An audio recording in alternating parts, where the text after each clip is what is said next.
ఎందరో త్యాగమూర్తుల త్యాగఫలం ఆంధ్ర రాష్ట్రం.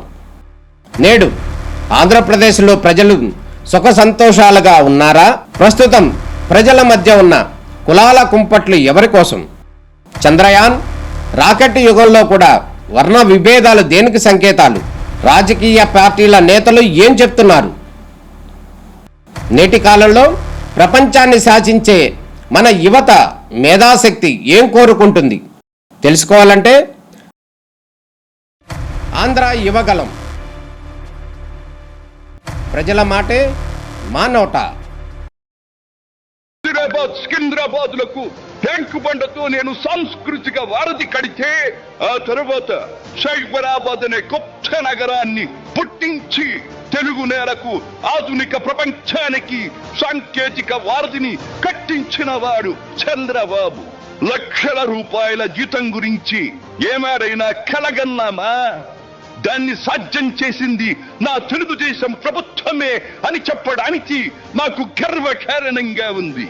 డ్వాక్రా సంఘాలతో నా ఆడపడుచులు సాధించిన ఆర్థిక స్వాతంత్ర్యం చూసి నాకు సంతృప్తిగా ఉంది. గోదావరిని కృష్ణమ్మతో కలిపేది ఎప్పుడో పోలవరం తెలుగు వారికి దేవుడిచ్చిన వరంగా రూపొందే శుభదినం ఎప్పుడో అని ఆనాడు నేను పలవరించాను. పట్టి సీమతో ఒకటి నెరవేరింది. పోలవరం పూర్తితో మరొకటి ఇంకా 2 ఏళ్లలో నెరవేరబోతోంది. రెక్కలు ముక్కలు చేసుకున్న డొక్క సగం నిండని పేద ప్రజానీకారికి ఇంత ఆదరవు కల్పించడానికే ఆనాడు కిలో 2 రూపాయల బియ్యం పథకం పెట్టాను. అటువంటిది P4 కార్యక్రమంతో పేదకు పేదరికం నుండి విముక్తిని కలిగించి బంగారు కుటుంబంగా తీర్చిదిద్దే చంద్రబాబు ప్రణాళిక అహో అద్భుతం, మహాద్భుతం. శాతవాహన సామ్రాజ్యానికి ఒకప్పటి రాజధాని నగరంగా బాసిల్లిన అమరావతి పేరిట నేడు నిర్మాణం జరుపుకుంటున్న ఆంధ్రుల రాజధాని నగరం దేవేంద్రుడు సైతం అసూయ పడేలా, మయూరి సైతం అప్పుల పడేలా రూపుదిద్దుకోవాలని మనసారా దీవిస్తున్నాను. క్రమశిక్షణాపూరితమైన అభ్యుదయ సమాజ నిర్మాణ శక్తిగా యువతను మలచడం కోసం ఆనాడు నేను కలను కన్నాను. యువగణానికి ప్రాధాన్యమిచ్చి యువశక్తికి పదును పెట్టి నా కలను నేడు తీరుస్తున్నాడు నా మనవడు లోకేష్. అంతేకాదు, అధికారానికి సరైన నిర్వచనం మానవ సేవ అని ఆనాడు నేను పాటించిన నియమాన్ని నేడు గతంలో ఆచరించి పార్టీ కార్యకర్తకైనా సాధారణ పౌరుడికైనా అండగా నిలుస్తూ నా వారసత్వానికి వన్నెదిస్తున్నాడు లోకేష్.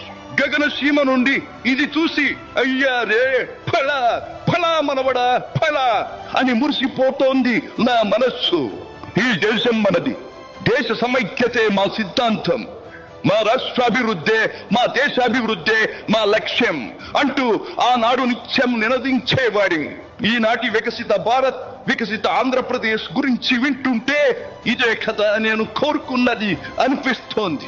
చివరిగా ఒక్క మాట, చెరుగు నేల నలు చెరుగులా పాడి పంటలతో పారిశ్రామిక వికాసంతో పరవశించాలని, తెలుగులాట ప్రతి ఇంట నిత్య వసంతాలు చెందాలని, ప్రజల కోసం అంకిత భావంతో ప్రభుత్వం చేస్తున్న కృషి ఫలితం కావాలని ఆకాంక్షిస్తున్నాను.